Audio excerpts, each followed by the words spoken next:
tema da nossa aula de hoje, que é a semana 3 e 4 de língua portuguesa, é emprego dos sinais gráficos, aspas, reticências, parênteses. Caro estudante, nessa semana iremos aprender sobre o emprego de sinais gráficos, aspas, reticências e parênteses. Vamos conhecer seus usos e utilizar esses sinais com mais acerto. Fiquem atentos ao vídeo a seguir para conhecer mais sobre esse assunto. O primeiro sinal de pontuação que iremos falar é o ponto e vírgula. Ele é utilizado para separar itens de uma enumeração, tipo uma lista. Vamos ver o exemplo. Para fazer a prova, você deve trazer documento de identidade, lápis e borracha, caneta esferográfica azul ou preta. Percebam como o sinal de ponto e vírgula separa os itens da enumeração. Vamos continuar? Agora vamos falar das reticências. Elas são utilizadas para indicar interrupção na frase, suspensão do pensamento. Vamos ver o exemplo? Pensando bem, é melhor dizer nada, senão também estou achando que... Percebem como as reticências indicam a interrupção do que está sendo dito? Vamos para o próximo sinal de pontuação. Hora dos parênteses. São utilizados para intercalar no texto uma informação acessória. Como assim? Vamos ao exemplo. Não coma aquele doce, aquele em cima da geladeira. É para a sobremesa. Notem que a informação entre parênteses, se for retirada, não altera o sentido da frase. É algo a mais. Porém, ajuda a enriquecer a comunicação. Próximo sinal de pontuação. Agora é a vez das aspas. Primeiramente, elas servem para destacar palavras estrangeiras e gírias. Observem os exemplos. Pô, não deixei você mexer no meu caderno. Comprei um lanche no drive-thru. Na escrita formal, devemos utilizar as aspas para destacar essas expressões, pois elas não fazem parte do vocabulário brasileiro, não estão no dicionário. As aspas também são usadas para indicar a fala de alguém. Vejam o exemplo. Cheguei, disse ao entrar em casa. Observem que as aspas destacam o que foi dito ao entrar. Por fim, as aspas podem ser usadas para indicar citação, ou seja, a cópia de frases, textos de outra pessoa. Observem um exemplo. Penso, logo existo. Descartes. Vejam que as aspas destacam o que disse o filósofo e matemático francês, indicando que estou citando suas palavras. Agora nós vamos às atividades. Número 1. Leia o texto a seguir. A herança. Um homem rico estava muito doente. Sentindo que sua hora estava chegando, pediu papel e caneta e escreveu. Abre aspas. Deixo meus bens à minha irmã, não a meu sobrinho. Jamais será paga a conta do padeiro, nada dou aos pobres. Fecha aspas. Mas antes de pontuar sua frase, ele morreu. Para quem o falecido deixou sua fortuna? Eram 4 concorrentes. Nesse mesmo dia, todos foram chamados para decidir o impasse. O sobrinho pontuou da seguinte forma, abre aspas, deixo meus bens a minha irmã? Não, a meu sobrinho. Jamais será paga a conta do padeiro, nada dou aos pobres. Fecha aspas.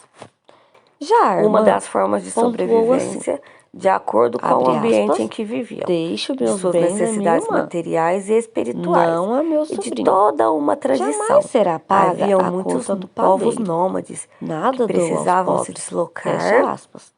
O periodicamente. padeiro fez a pontuação que julgou correta.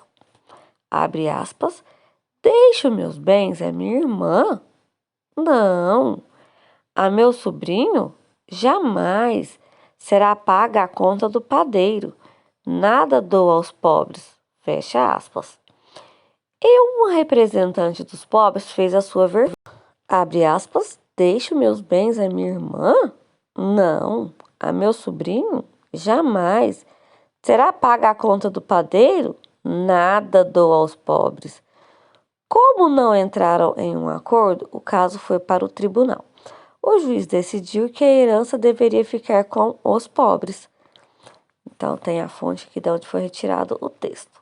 Então, cada pessoa interpretou o texto de uma forma diferente, vocês perceberam?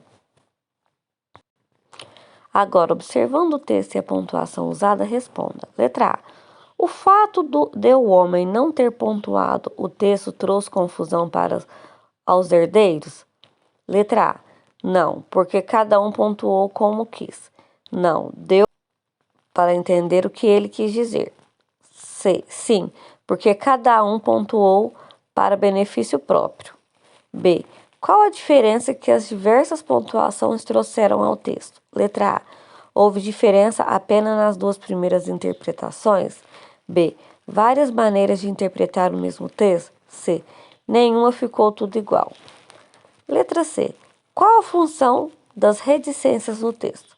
Letra A. Não foram usadas reticências no texto. B. Ela foi essencial na interpretação do texto. C. O uso das reticências não causou grande diferença no texto. 2. Pontue corretamente o texto abaixo. Aqui vocês farão a leitura desse texto e colocarão os sinais de pontuação necessários aqui para o texto ficar coerente, tá? 3. Vamos pontuar corretamente as frases abaixo? Então, vai da letra A à letra H, vocês irão fazer a leitura dessas frases e pontuar. 4. Veja a tirinha abaixo, farão a leitura da tirinha, né? Está faltando uma pontuação no segundo quadrinho na frase. Agora, a gente não vai apanhar mais. Qual pontuação se encaixa na frase acima? A vírgula, ponto de exclamação, ponto final, ponto de interrogação. Então, vocês têm que fazer a leitura para conseguir interpretar, né? Que sinais de pontuação que vai encaixar melhor nessa frase.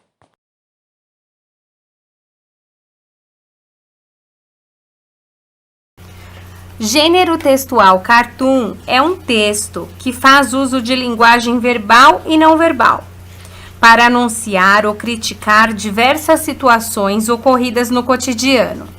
Observe esse cartoon. Para compreender o cartoon, é essencial que o leitor acione seus conhecimentos prévios sobre situações relacionadas às questões sociais importantes, como esse. Se não souber o que é um árbitro de vídeo e sua função em um jogo de futebol, terá dificuldades em entender o texto. Cartoon é um texto publicado nos meios de comunicação.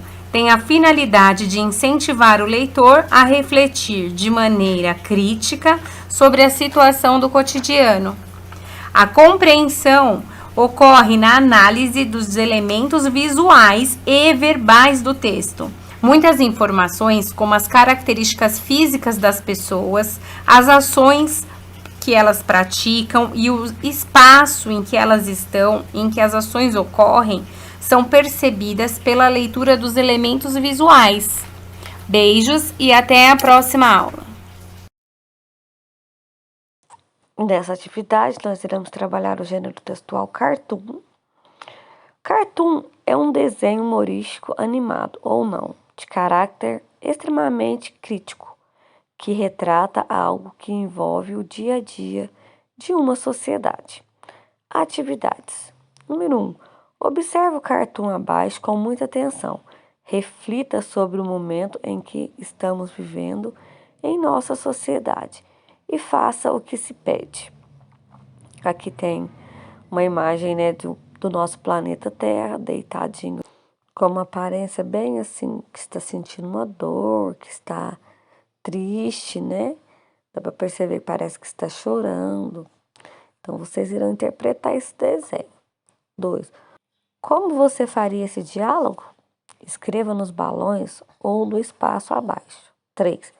Qual o assunto tratado no cartoon? 4. Escreva uma ação que devemos fazer para salvar nosso planeta. 5. Observe o cartoon abaixo. Observe a personagem do cartoon e o local em que se encontra. Letra A. A personagem é um adulto ou uma criança? B. Em que local se encontra? C. O que ela está fazendo? Lembrando, crianças, que respostas a gente coloca sempre respostas completas e que todo começo de frase, de resposta que a gente vai colocar, a gente inicia com letra maiúscula. Tia tem observado que vocês estão tendo dificuldade, às vezes colocando minúscula no começo da resposta e a resposta às vezes não está ficando completa. 6. O humor do cartoon está na correspondência entre as palavras e as imagens. No cartoon, que elemento representa a moradia, a informação, a alimentação, o transporte, o saneamento básico, a saúde? Então, vocês irão observar atentamente ali e escrever aqui nesses espaços, tá? Essas são as atividades de hoje. Qualquer dúvida estarei à disposição. Grande beijo, fiquem todos com Deus.